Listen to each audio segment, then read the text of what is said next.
Es 2 de junio de 1953. Londres se viste de gala. En la histórica abadía de Westminster, una joven reina sube al trono, Isabel II, marcando el inicio de un reinado que cambiaría el curso de la historia británica. Las cámaras de televisión captan por primera vez una coronación en directo, mientras miles de personas se agolpan en las calles para ver pasar a la familia real. Pero no todos los ojos están puestos en la corona. Entre los invitados, un gesto casi imperceptible despierta susurros. Una mujer elegante retira con delicadeza una pelusa del hombro de un oficial de la Fuerza Aérea. Un gesto íntimo, demasiado íntimo. El oficial se llama Peter Townsend, divorciado. La mujer, la princesa Margarita, la hermana menor de la reina. En una época en la que los divorciados no podían volver a casarse dentro de la Iglesia de Inglaterra, el supuesto romance entre ambos se convierte en un dilema para Isabel II. Como monarca, debe preservar las normas. Como hermana, desea ver feliz a Margarita. Pero, ¿quién era realmente esa mujer conocida como la princesa Margarita? ¿Fue víctima de las estrictas reglas de su tiempo o una mujer que eligió vivir bajo sus propias reglas? Acompáñame para descubrir la historia detrás de la mujer que pagó el precio de ser princesa.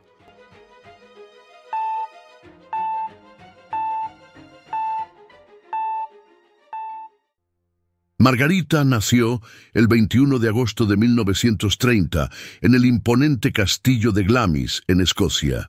Su padre era el príncipe Alberto, duque de York, el segundo hijo del rey Jorge V. Un hombre reservado, marcado desde niño por una tartamudez que lo hizo blanco de burlas incluso dentro de su propia familia. A diferencia de su hermano mayor, Eduardo, carismático y sociable, Alberto jamás pensó que acabaría usando la corona. Pero el destino daría un giro inesperado en 1936, cuando Eduardo VIII abdica tras insistir en casarse con una mujer divorciada, Wallis Simpson.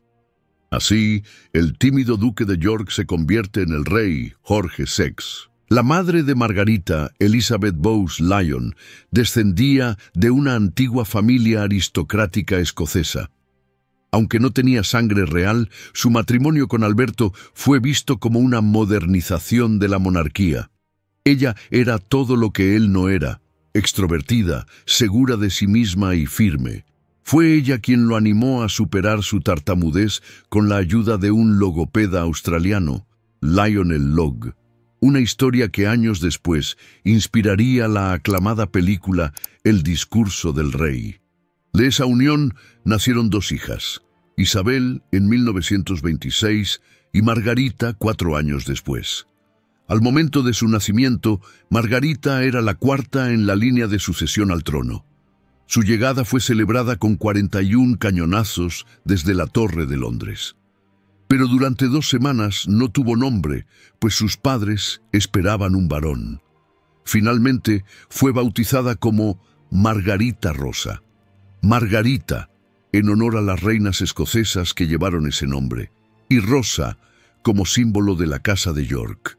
Curiosamente, su padre retrasó el registro oficial de su nacimiento por temor a que su hija quedara como el nombre número 13 en el libro parroquial.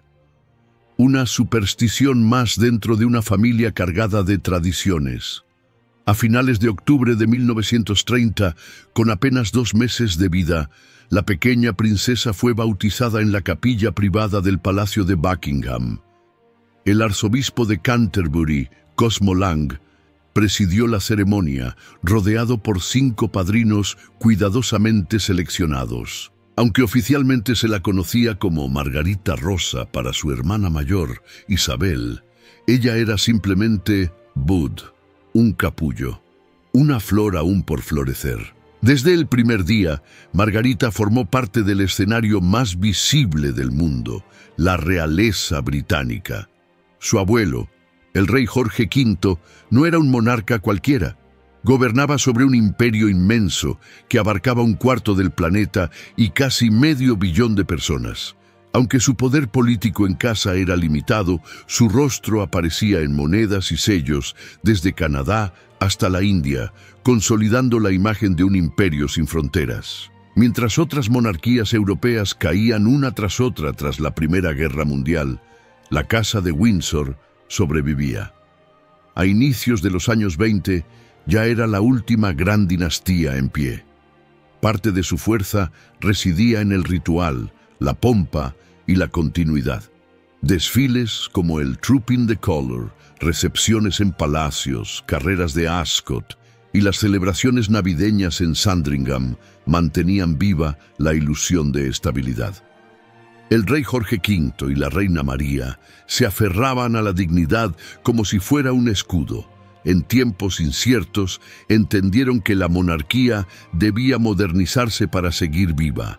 Fue Jorge V quien permitió que un gobierno laborista llegara al poder por primera vez, nombrando a Ramsay MacDonald como primer ministro en 1924, un gesto simbólico y político que mostró que la corona podía adaptarse. Sin embargo, más allá de estos cambios, Jorge V seguía siendo un hombre de valores tradicionales. Esperaba lo mismo de su familia, compostura, discreción y deber. En ese ambiente creció Margarita. Durante sus primeros años, su vida se dividía entre dos residencias: una elegante casa de 5 pisos en Piccadilly, en el corazón de Londres, y la Royal Lodge, en Windsor, un refugio campestre cuidadosamente reformado por su madre. A diferencia de lo que muchos imaginan de la realeza, su infancia estuvo llena de risas, juegos de salón y guerras de almohadas al final del día.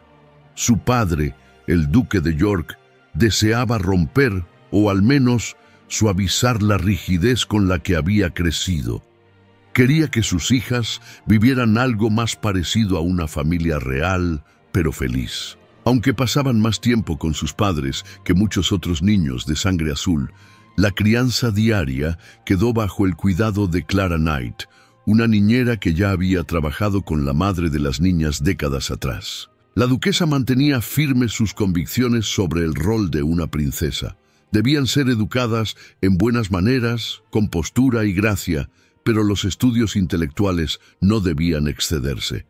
Por eso, en 1932, contrató a una institutriz escocesa llamada Marion Crawford, conocida como Crawfie. Crawfie no tardó en ganarse el cariño de las pequeñas. Fue ella quien comenzó a ampliar sus horizontes y les mostró un mundo más allá de las paredes doradas del palacio. Fue su institutriz, Marion Crawford, la entrañable Crawfie, quien primero rompió el protocolo. Llevó a las pequeñas princesas a pasear por Hyde Park y más adelante las subió a autobuses y hasta al metro de Londres, mostrándoles una ciudad que para ellas había sido solo un rumor lejano. Crawford permanecería 15 años junto a la familia real, guiando a Isabel y Margarita hasta la adolescencia. Pero su legado se vería empañado en 1950, cuando publicó un libro revelador, Las Princesitas. En él retrataba a Isabel como la hija ejemplar, disciplinada y serena, y a Margarita como una niña libre, impulsiva, brillante, pero impredecible. Para Margarita, ese libro fue una traición, y sin embargo, mucho de lo que decía era cierto. Tenía un don especial para la música y la imitación. Podía hacer reír a toda su familia con gestos, canciones y teatrillos improvisados. Le encantaba entretener. Mientras su hermana resolvía problemas de aritmética, Margarita prefería inventar historias de gatos parlantes o elefantes enojados con tal de evitar las clases. Su abuela, la reina María, creía en la importancia de enseñarles historia y geografía. Por eso las llevaba de la mano a museos y exposiciones de arte, intentando sembrar en ellas una conciencia del peso que el apellido Windsor cargaba en el mundo. Durante esa etapa, el tío David, el carismático príncipe de Gales, aún frecuentaba la residencia de Piccadilly. Participaba en juegos familiares, se mostraba afectuoso, pero había una sombra creciente en su vida privada. Su relación con Wallis Simpson. Divorciada, estadounidense y aún casada con otro hombre, Wallis era vista como una amenaza directa a la estabilidad de la monarquía. El duque de York, padre de Margarita, esperaba que su hermano entrara en razón y rompiera el romance. Pero eso no sucedió. Poco a poco, las invitaciones para visitarlo fueron desapareciendo. Esa historia marcaría profundamente a la familia real, y aunque Margarita era aún muy pequeña, las tensiones que rodeaban a su tío y a su amante debieron sentirse con fuerza en el ambiente que la rodeaba. Como miembro activo de la realeza, Margarita empezó a participar de los actos públicos desde muy joven. El 6 de mayo de 1935 acompañó a su hermana Isabel en un carruaje durante la gran procesión del Jubileo de Plata del rey Jorge V. Fue una imagen simbólica de continuidad, tradición y poder, pero detrás de la pompa, el rey ya no estaba bien de salud. Apenas 8 meses después, el 20 de enero de 1936, Jorge V moría en Sandringham, después de una sombría reunión navideña. Margarita, con solo 5 años, quedó profundamente afectada. Sin comprender del todo la magnitud de la pérdida, dijo con inocencia a su niñera: «El abuelo se fue al cielo, estoy segura de que Dios lo encuentra muy útil». Así, el tío David se convirtió en el rey Eduardo VIII. Desde fuera parecía que todo seguiría su curso, pero dentro del palacio se gestaba una tormenta. Eduardo estaba decidido a casarse con Wallis Simpson y deseaba hacerlo antes del 12 de mayo de 1937, fecha marcada para su coronación. Como jefe de la Iglesia de Inglaterra, sabía que el matrimonio con una mujer divorciada era inaceptable. Pero insistía. El duque de York, ahora heredero al trono, quedó desconcertado. Su preocupación crecía a medida que el rey y Wallis se exhibían en público, viajando por la costa dálmata en un yate, mientras los rumores aumentaban. A finales de octubre, Wallis finalmente obtuvo el divorcio de su segundo marido. El último obstáculo legal parecía desaparecer. Entonces, el primer ministro Stanley Baldwin intervino. Le dejó claro al rey que no podría conservar el trono si se casaba con ella. Frente al ultimátum, Eduardo no dudó. Elegiría a Wallis. El 2 de diciembre, la casa de Piccadilly se convirtió en un epicentro de crisis. Políticos, religiosos y asesores entraban y salían sin cesar. El duque de York, el futuro Jorge VI, se preparaba con pesar para lo impensable, asumir la corona que nunca quiso. Uno se pregunta si, con apenas 6 años, Margarita comprendía el alcance de lo que estaba sucediendo a su alrededor. Tras intensas negociaciones, el 10 de diciembre, Eduardo VIII firmó su abdicación, que fue ratificada al día siguiente por el Parlamento. De la noche a la mañana, su tímido padre se convirtió en el rey Jorge VI. Eduardo se exilió a Francia con el título de Duque de Windsor, y la vida de la familia cambió para siempre. La princesa Isabel dejó atrás la casa de Piccadilly para mudarse al Palacio de Buckingham, un lugar que, para las niñas, al principio era frío y extraño. Durante 2 meses, aún permanecieron en Piccadilly, pero una vez instaladas en el palacio, el ritmo real marcó distancia. Ya no veían a sus padres con la misma frecuencia. Sin embargo, para el pueblo británico, aquella joven familia instalada en Buckingham representaba esperanza.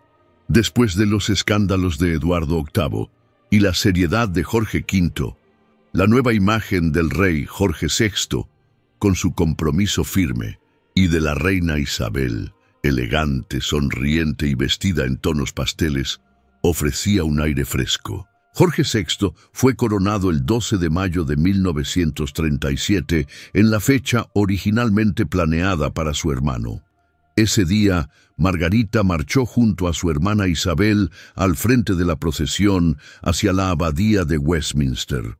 A pesar del temor de que se aburriera, la pequeña princesa se comportó con gracia, sentada junto a su imponente abuela, la Reina María. Fue esta misma abuela quien se empeñó en inculcar a las nietas una profunda educación cultural, llevando a Margarita por museos y galerías en recorridos agotadores que ella jamás olvidaría. Aunque siempre estuvieron juntas, la coronación de su padre marcó el inicio de caminos diferentes.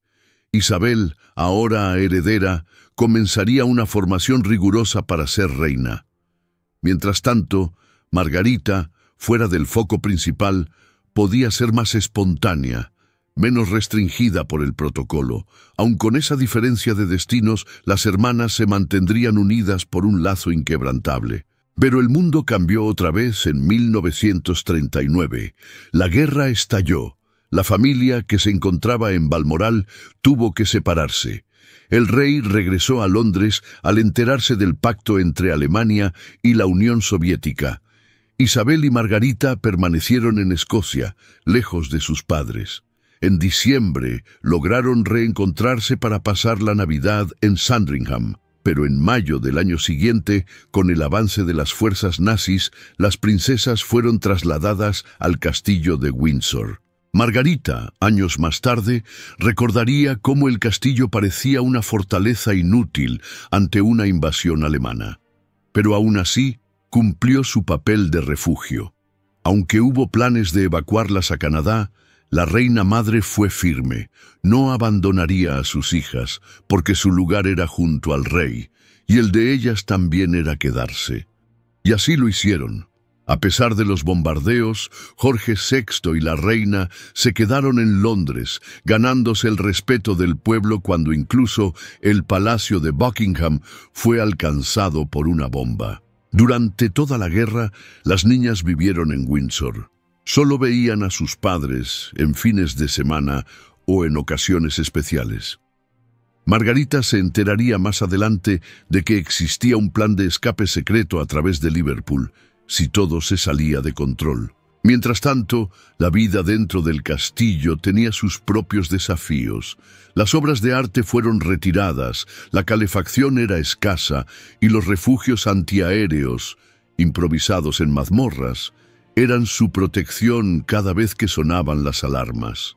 Aunque no pasaron hambre, también vivieron el racionamiento y colaboraron con el esfuerzo de guerra sembrando huertos y tejiendo ropa para los soldados. Sin televisión, sin salidas, sin lujos, aprendieron a entretenerse solas. En 1941 comenzaron a representar obras navideñas para levantar el ánimo. Isabel asumía los papeles masculinos y Margarita brillaba como protagonista femenina. Incluso decoraban el castillo con carteles de pantomima en lugar de los retratos de la realeza, algo que divertía al rey, quien bromeaba con los invitados. ¿Qué opinas de mis antepasados?, señalando imágenes de Cenicienta o Aladino. En ese mismo año, la amenaza de invasión comenzó a disminuir tras la batalla de Inglaterra. Las niñas pudieron salir a Balmoral y Sandringham nuevamente. En Windsor, Margarita tenía la costumbre de tomar de la mano a jóvenes oficiales de la Guardia Real y guiarlos por el castillo, como si fuera la dueña del lugar. Las bombas seguían cayendo y los misiles B-2 cruzaban el cielo. Pero lo peor ya había pasado. Poco a poco, el mundo empezaba a respirar. En medio de una Inglaterra que sanaba lentamente sus heridas tras la guerra, Margarita florecía. Desfilaba entre compromisos oficiales y recepciones diplomáticas, con una mezcla de elegancia aristocrática y un espíritu libre que contrastaba con la sobriedad de su entorno. En cada aparición pública dejaba entrever que no era solo la hermana de la heredera, sino una figura luminosa por derecho propio. Fue precisamente en este contexto de deber y brillo mediático que Margarita, ya con 20 años, comenzó a ver con nuevos ojos a aquel hombre que había pasado desapercibido en su adolescencia. Peter Townsend, alto, apuesto, condecorado héroe de guerra y ahora viudo y padre de 2 hijos, el capitán de grupo era una figura seria, pero profundamente carismática. Trabajaban juntos en actos oficiales y fue en esos pequeños intervalos entre discursos y saludos que creció algo más que una amistad. Lo que comenzó como una complicidad silenciosa pronto se convirtió en un escándalo real. En 1953, el mismo año en que su hermana fue coronada como reina, Margarita y Townshend ya eran inseparables. La joven princesa, envuelta en el glamour de la nueva era, confesaba en privado que deseaba casarse con él. Pero la oposición fue inmediata y brutal. La Iglesia anglicana no aprobaba que una princesa se casara con un hombre divorciado, y la reina, recién ascendida al trono, se vio atrapada entre la lealtad a su hermana y el deber institucional. El Parlamento, los consejeros reales e incluso el primer ministro Winston Churchill desaprobaron la unión. Margarita tenía entonces solo 22 años. Era joven, estaba enamorada y se enfrentaba a una elección imposible: seguir el dictado de su corazón o permanecer dentro del estrecho molde de la monarquía británica. En 1955, tras años de especulación mediática y crecientes presiones internas, Margarita anunció públicamente que renunciaba a casarse con Townshend.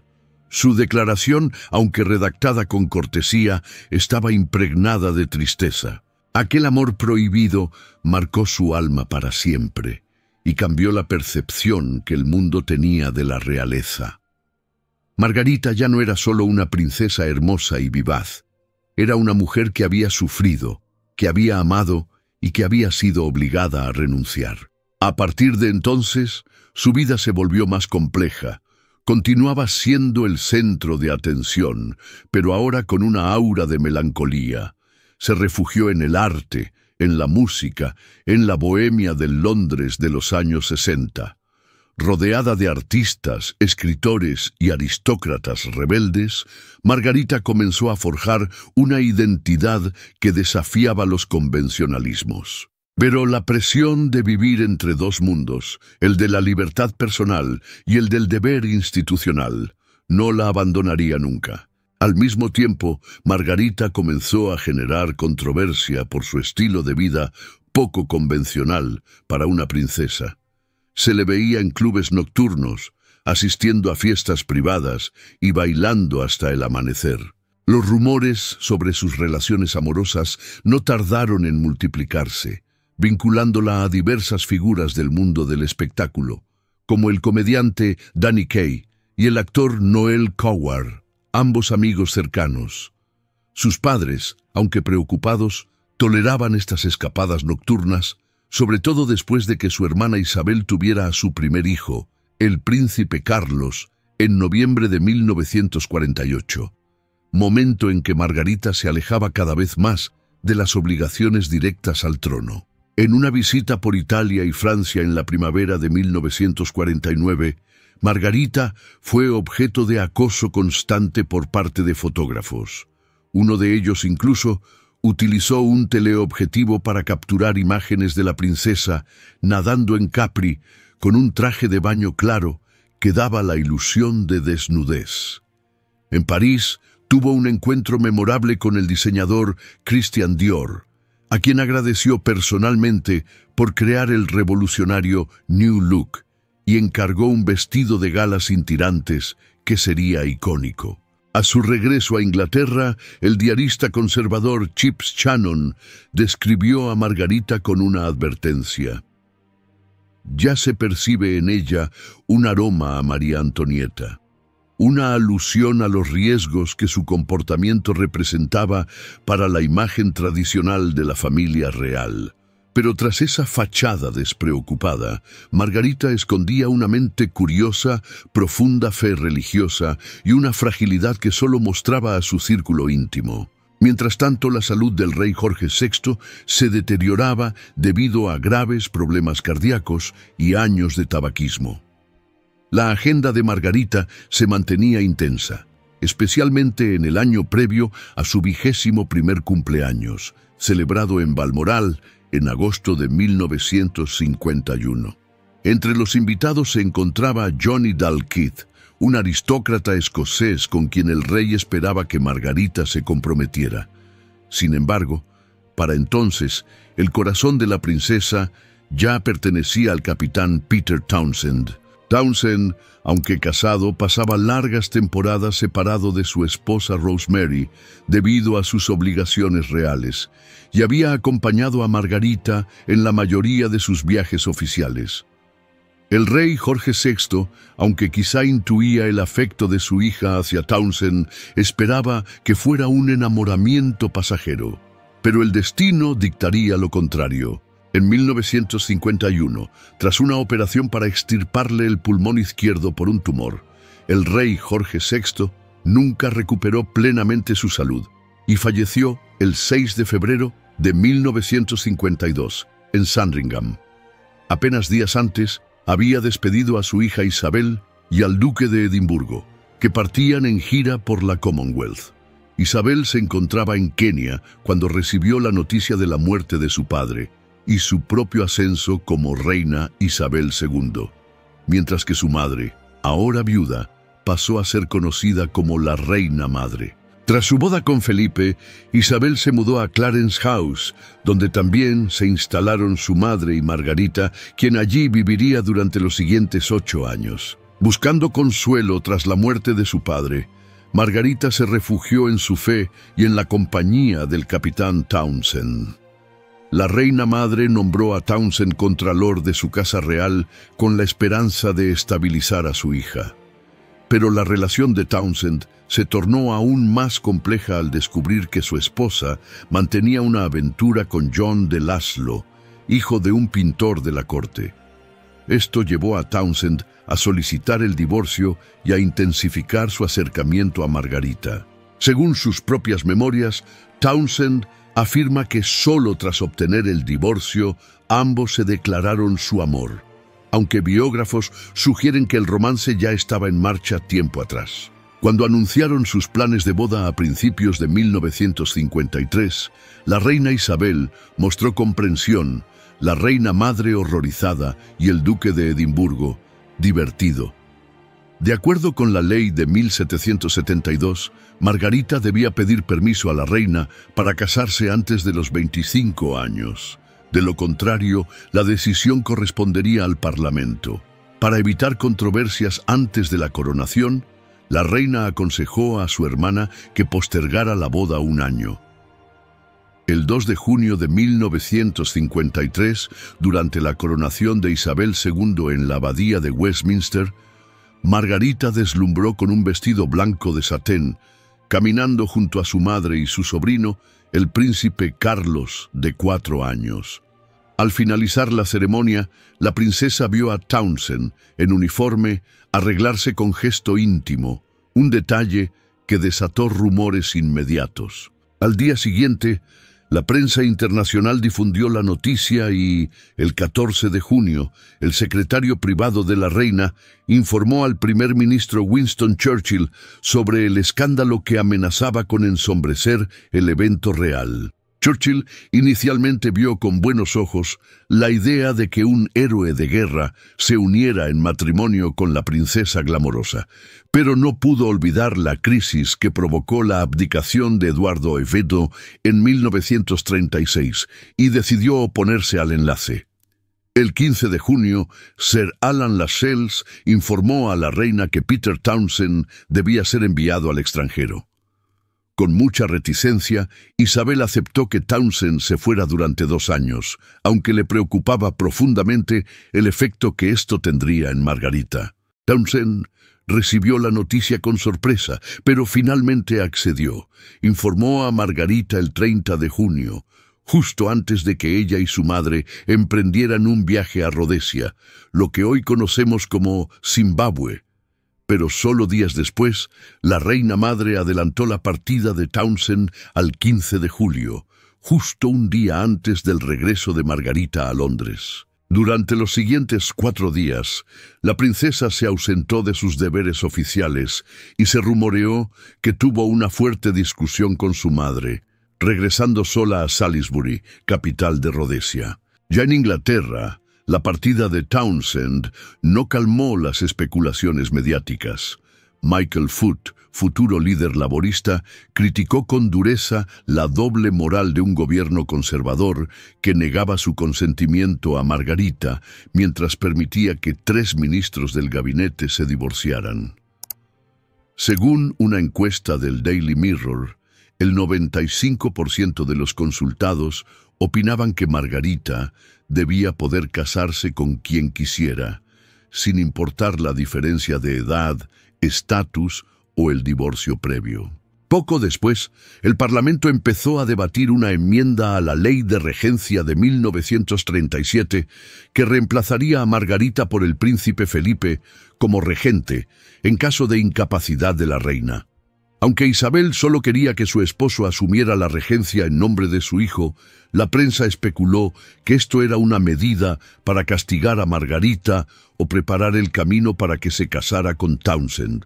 Frente a la presión creciente, Margarita aceptó que debía esperar hasta los 25 años para casarse con plena libertad. No obstante, mantuvo firme su compromiso y continuó en contacto frecuente con Townshend. Cumplió con sus obligaciones reales, incluyendo una visita a Alemania en 1954, siendo la primera miembro de la familia real británica en hacerlo desde antes de la Primera Guerra Mundial. Esta visita fue clave para fortalecer la relación con Alemania Occidental en plena Guerra Fría.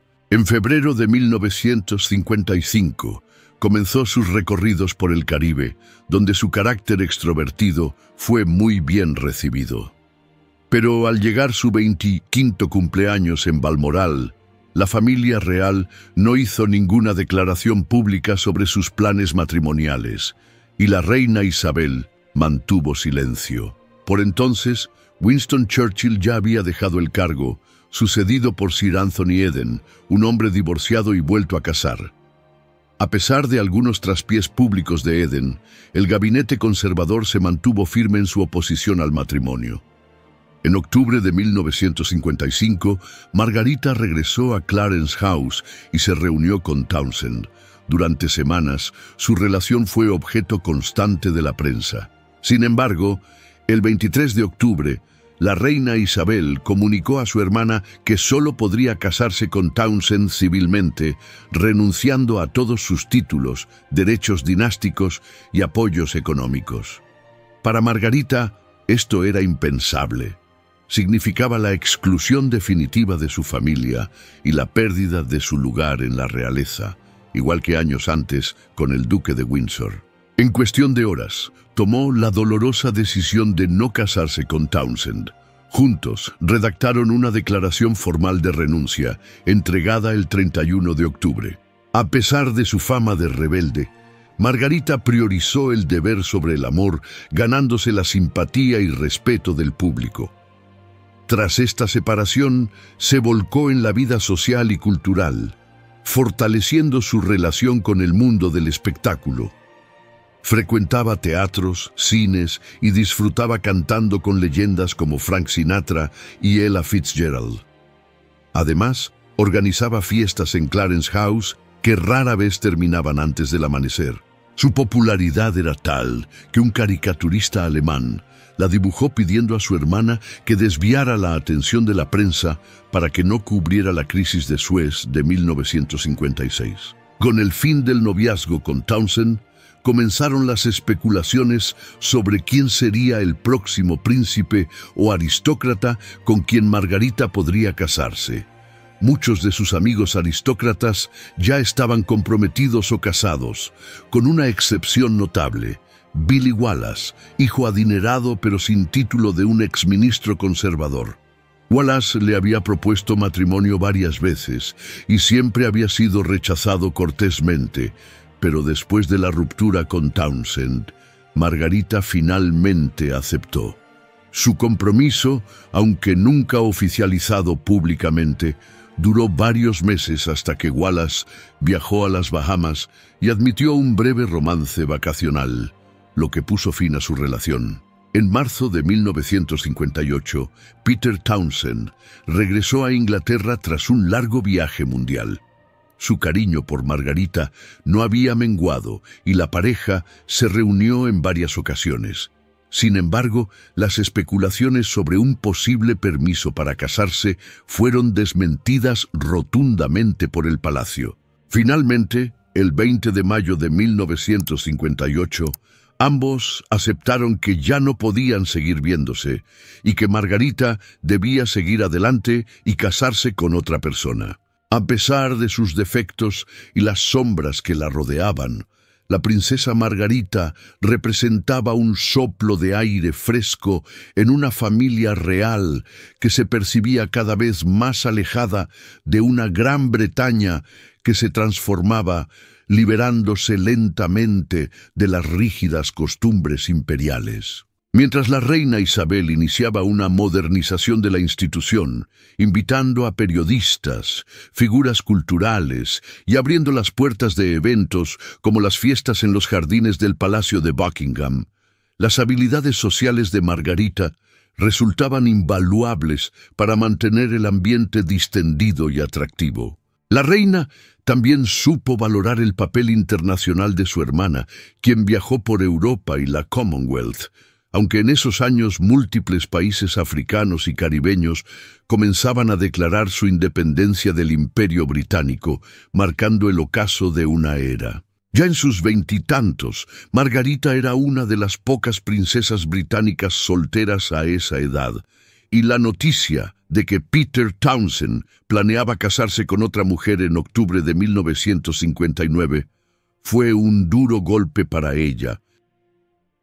Pero por entonces, Margarita había encontrado un nuevo compañero, Anthony Armstrong Jones, un fotógrafo con quien se involucró sentimentalmente tras romper con Townsend. Armstrong Jones, extrovertido y apasionado por el arte, el ballet y la moda, congeniaba con la princesa, quien incluso colaboraba en el diseño de sus vestidos, mientras él le mostraba sus fotografías. La relación se mantuvo discreta para evitar el acoso mediático, y la pareja se veía principalmente en un modesto apartamento en Rotherhithe Street, al sur del Támesis. Cuando la reina y la reina madre supieron del romance en el verano de 1959, aunque sorprendidas, dieron finalmente su consentimiento, recordando lo que Margarita había sufrido con Townsend. La pareja se comprometió en privado en Balmoral, y la reina dio su consentimiento formal en enero de 1960. A pesar de algunas críticas, como las del padre de Armstrong Jones, quien temía que su hijo fuera eclipsado por la princesa, el compromiso fue bien recibido por el público. Sin embargo, la baja asistencia de familias reales europeas a la boda causó cierta vergüenza. La boda, celebrada el 6 de mayo de 1960, fue histórica. La primera boda real televisada, vista por unos 300 millones de personas en todo el mundo. Margarita caminó por la nave de la abadía de Westminster con un vestido sencillo diseñado por su esposo, luciendo una tiara de diamantes que deslumbró a todos. Tras la ceremonia, la pareja partió de luna de miel en el yate real Britannia, visitando la isla de Mustique, en el Caribe. Allí, un amigo cercano de Margarita, Colin Tennant, le regaló un terreno para construir una residencia. La princesa se volvió una visitante asidua de Mustique, aunque Armstrong Jones mostró celos hacia la amistad entre su esposa y Tennant, negándose a volver a pisar la isla, un signo temprano de las tensiones que se avecinaban. De regreso a Inglaterra, se instalaron primero en una casa dentro del Palacio de Kensington y luego en el espacioso apartamento 1A de Clock Court, donde Margarita viviría el resto de su vida. La renovación de su hogar costó 85.000 libras, una suma considerada excesiva y criticada en público y en el Parlamento en tiempos de austeridad. Armstrong Jones, nombrado conde de Snowdon en octubre de 1961, luchaba por adaptarse a su nuevo papel y entorno, y su actitud informal hacia el personal real causaba fricciones con su esposa. Además, tras cerrar su estudio fotográfico, Snowdon intentaba encontrar un nuevo rumbo profesional. Margarita le ayudó a conseguir un puesto como asesor artístico para la nueva revista a color del Sunday Times en 1962, lo que provocó controversia y acusaciones de favoritismo debido a su posición real. Unos meses antes, el 3 de noviembre de 1961, Margarita dio a luz a su primer hijo, David, quien recibió el título cortesía de su padre, Vizconde Linley. Los Snowdon pronto se fueron de vacaciones al Caribe, dejando a su recién nacido al cuidado de una niñera.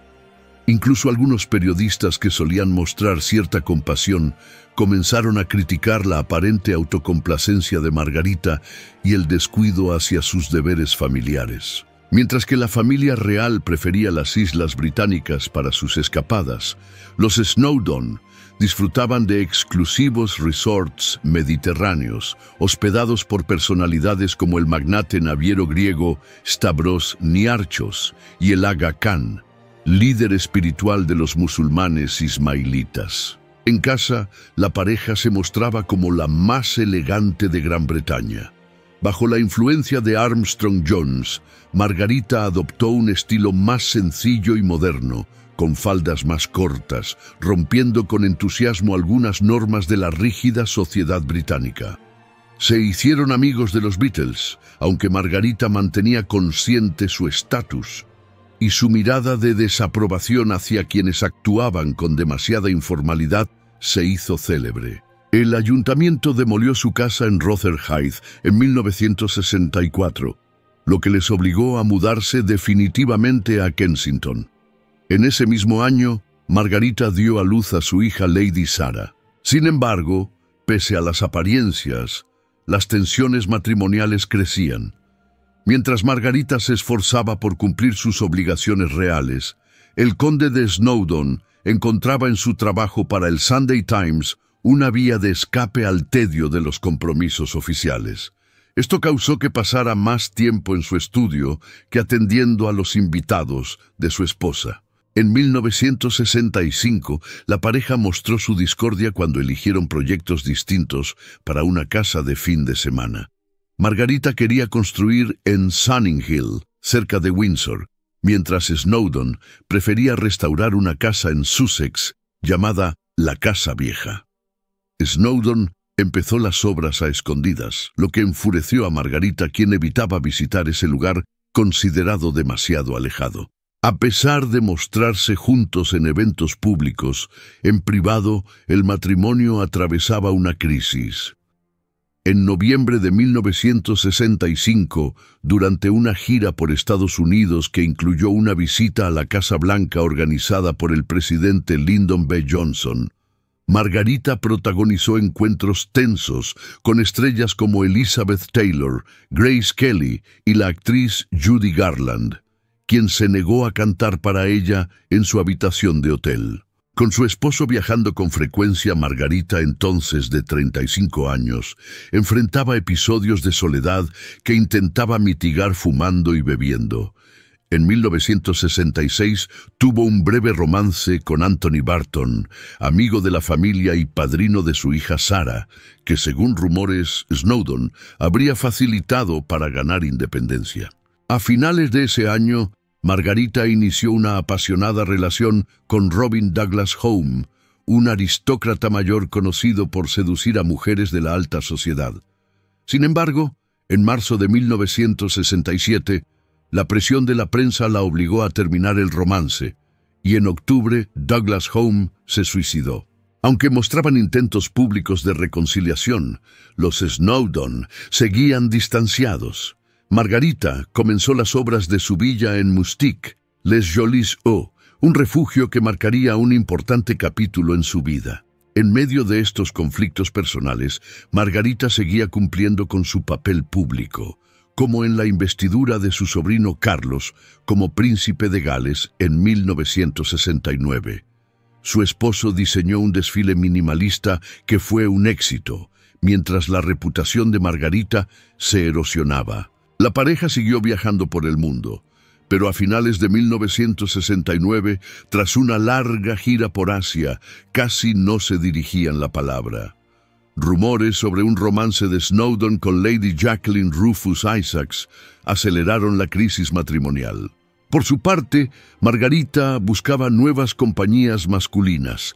En los años 70 se hizo amiga de Mick Jagger y fue frecuentemente invitada a citas por el actor Peter Sellers, quien esperaba casarse con ella. El divorcio era inevitable, pero seguía siendo un tema delicado dentro de la familia real, y Margarita no lo veía como una opción viable. Su popularidad sufrió otro golpe en 1972, cuando una comisión parlamentaria recomendó abolir su asignación oficial, aunque finalmente recibió un aumento gracias a la mayoría conservadora. En 1973, a los 43 años, la vida de Margarita cambió al conocer a Roderick Llewellyn, un joven de 25 años de una adinerada familia galesa, presentado por Colin Tennant. La princesa disfrutaba su compañía y lo invitaba a su apartamento en Fulham y a Mustique, donde descubrió su pasión por la jardinería. Sin embargo, Llewellyn se mostró incómodo con la relación y sufrió una crisis nerviosa que lo llevó a pasar semanas en Turquía. Su ausencia causó a Margarita una profunda angustia, llevándola a una sobredosis de somníferos. En un desesperado momento, amenazó con arrojarse por la ventana de su habitación, lo que motivó a un amigo a llamar a la reina. La respuesta de la reina madre fue fría, asegurándole que la habitación estaba en planta baja y recomendándole seguir con la fiesta. Tras varios meses de recuperación en la campiña galesa, Llewellyn recuperó la compostura y reanudó su relación con Margarita. La reina y la reina madre quedaron consternadas por el romance y se solidarizaron con el conde de Snowdon, aunque él mantenía a su vez una aventura con su asistente de producción, Lucy Lindsay Hogg. La relación entre Margarita y Llewellyn finalmente se hizo pública en febrero de 1976, cuando ambos fueron fotografiados juntos en Mustique. Al regresar a Gran Bretaña, la princesa anunció su separación de Snowdon y comenzó a cumplir sus compromisos reales en solitario.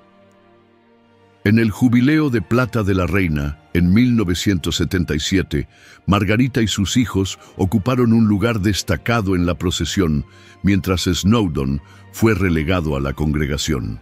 Entre bastidores, la relación entre Margaret y Llewellyn sobrevivió a las pruebas, y a las pocas semanas de la separación volvieron a verse.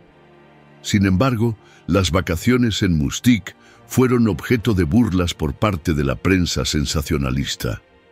Una fotografía tomada por la propia princesa, que mostraba a Llewellyn y a dos amigos desnudos, apareció en las páginas del tabloide News of the World, perjudicando aún más la imagen pública de Margarita. La reputación de la princesa sufrió otro golpe cuando su amante decidió intentar una carrera como cantante pop tras dificultades iniciales para encontrar trabajo como jardinero. Durante una visita a Mustique en marzo de 1978, Llewellyn enfermó y fue trasladado a un hospital en Barbados. Mientras tanto, las imágenes de Margarita disfrutando del sol caribeño provocaron una oleada de críticas por parte de políticos laboristas que propusieron eliminar o redistribuir su asignación oficial entre otros miembros de la familia real considerados más merecedores. Aunque la prensa oficial defendió a Margarita, la sensación general era que su comportamiento era inapropiado para una figura pública. La constante presión mediática afectó su salud, y en mayo de 1978 fue hospitalizada con hepatitis. Mientras aún estaba ingresada, solicitó el divorcio, que se concedió 2 meses después. La princesa salió del hospital con un aspecto frágil, lo que despertó una ola de compasión pública. Sin embargo, su popularidad quedó muy por debajo de la de su hermana Isabel. En tiempos de crisis política y económica, la reina representaba estabilidad, mientras que sus hijos mayores, Carlos y Ana, eran alabados por su compromiso con causas benéficas. En contraste, Margarita fue vista como una figura egoísta, arrogante y caprichosa en sus últimos años, según palabras de un biógrafo. A pesar de las críticas, Margarita siguió dedicada a su hermana y a la familia real, cumpliendo con sus deberes oficiales, a menudo a costa de su salud. En otoño de 1978 viajó al Pacífico para asistir a la ceremonia de independencia de Tuvalu, donde enfermó de neumonía, pero se recuperó rápidamente. Aunque su salud y reputación flaqueaban, Margarita mantenía el cariño de Roddy Llewellyn, aunque la condena de este por conducir bajo los efectos del alcohol en 1979 no ayudó a mejorar la imagen pública de la princesa. En agosto de 1979, Margarita causó gran controversia en Estados Unidos tras la muerte de su primo Lord Mountbatten, asesinado por una bomba de Lira. Durante una visita a Chicago, supuestamente declaró: «Los irlandeses son unos cerdos», comentario que enfureció a la influyente comunidad irlandesa estadounidense, aunque ella negó haberlo dicho. En Los Ángeles se le asignó seguridad adicional ante un presunto complot de Lira para asesinarla, y una visita a Washington, D.C. en 1980 fue cancelada por seguridad. Al acercarse su 50 cumpleaños en 1980, Margarita parecía revitalizada tras una cirugía plástica y una considerable pérdida de peso, lo que le devolvió temporalmente parte de su confianza y protagonismo público. Tras una extensa serie de compromisos, incluyendo giras por Asia y Canadá, la princesa Margarita celebró el 80 cumpleaños de su madre en verano y su propio 50 cumpleaños en noviembre, con una elegante fiesta en el Hotel Ritz. La reina se aseguró de que Roddy Llewellyn no fuera invitado a la cena, y cuando éste llegó al baile posterior, mantuvo las distancias hasta que la reina y el príncipe Felipe se retiraron. Para entonces, la relación entre Margarita y Llewellyn ya estaba perdiendo fuerza, y en febrero de 1981 él anunció su compromiso con la diseñadora parisina Tatiana Soskin, lo que dejó a Margarita aislada y emocionalmente insatisfecha. El año 1981 marcó un punto de inflexión en la vida de la princesa. Tras la boda del príncipe Carlos con Lady Diana Spencer, Margarita cedió protagonismo a la nueva princesa de Gales, y a lo largo de la década mantuvo relaciones con varios compañeros sin contemplar volver a casarse. Pese a sus problemas personales, Margarita fue una madre dedicada, alentando el talento artístico de sus hijos. Su hijo David se destacó como ebanista y director honorario en Christie's, y su hija Sara trabajó como diseñadora. Un rayo de esperanza fue la mejora en la relación con su hermana, la reina Isabel II, y también mantuvo vínculos razonables con sus sobrinos Carlos, Andrés y Eduardo, además de una relación cercana con su sobrina Ana. Margarita fue también amiga y defensora de la princesa Diana, ayudándola a lidiar con la presión mediática tras su matrimonio. Sin embargo, con el tiempo, la relación se enfrió a medida que el matrimonio de Diana y Carlos se deterioraba, culminando en su divorcio en 1992. Margarita, por su parte, se acercó más a Carlos, identificándose con su situación y la adversidad mediática. En la salud, Margarita enfrentó dificultades. En 1985 fue sometida a una operación para extirparle un tumor benigno en el pulmón izquierdo, aunque nunca abandonó su hábito de fumar. Sin embargo, mantuvo su elegancia y cuidado personal hasta pasados los 60 años. Dedicaba tiempo a colaborar con biógrafos e historiadores, organizando álbumes de sus apariciones públicas. Durante los años 90, mantuvo una agenda activa, aunque sin el protagonismo de décadas anteriores. En 1992, Su asignación oficial fue retirada y reemplazada por una anualidad otorgada por la reina. La publicación en 1994 de cartas de amor con Robin Douglas Home causó escándalo, pero pronto fue eclipsada por la formalización del divorcio de Carlos y Diana en 1996 y el divorcio de su sobrino Andrés el mismo año. Margarita criticó duramente a Sarah Ferguson por su aventura que contribuyó a dicho divorcio, y su relación con Diana se mantuvo fría. Fue además criticada por su aparente falta de emoción tras la muerte de Diana y Dodi Al-Fayed en 1997. En sus últimos años, Margarita se reencontró con Peter Townsend, almorzando con él en 1992, más de 30 años después de que su relación terminara. Townsend falleció 3 años después. Margarita no asistió al funeral por respeto a su viuda e hijos. En febrero de 1998 sufrió un derrame cerebral leve durante unas vacaciones en Mustique que la dejó incapacitada y deprimida y la llevó a ceder su villa a su hijo. En 1999 sufrió graves quemaduras en un accidente de baño y estuvo en silla de ruedas durante meses.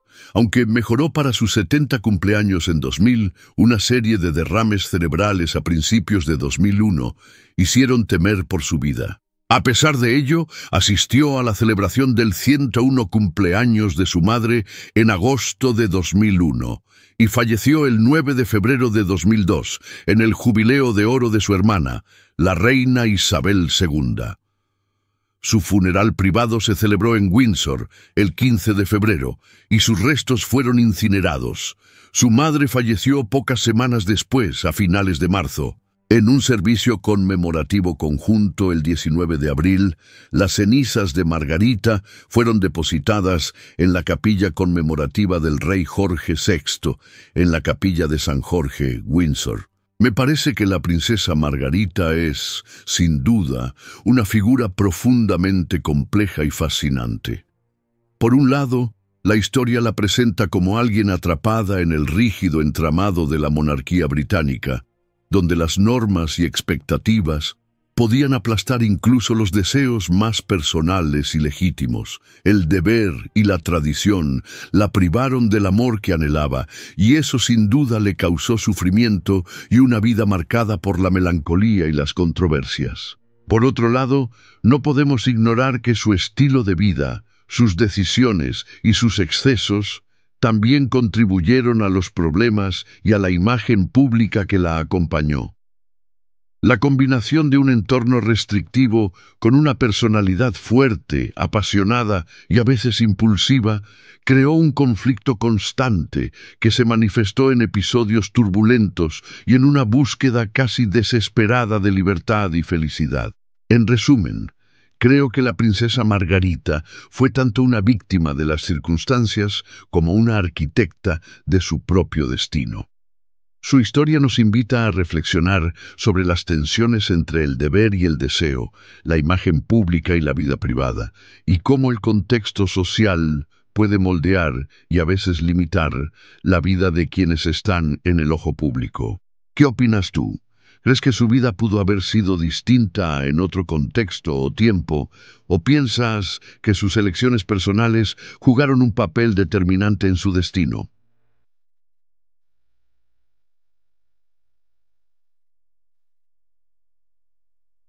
Déjanos tu opinión en los comentarios y si te gustó esta historia, no olvides darle me gusta y suscribirte al canal.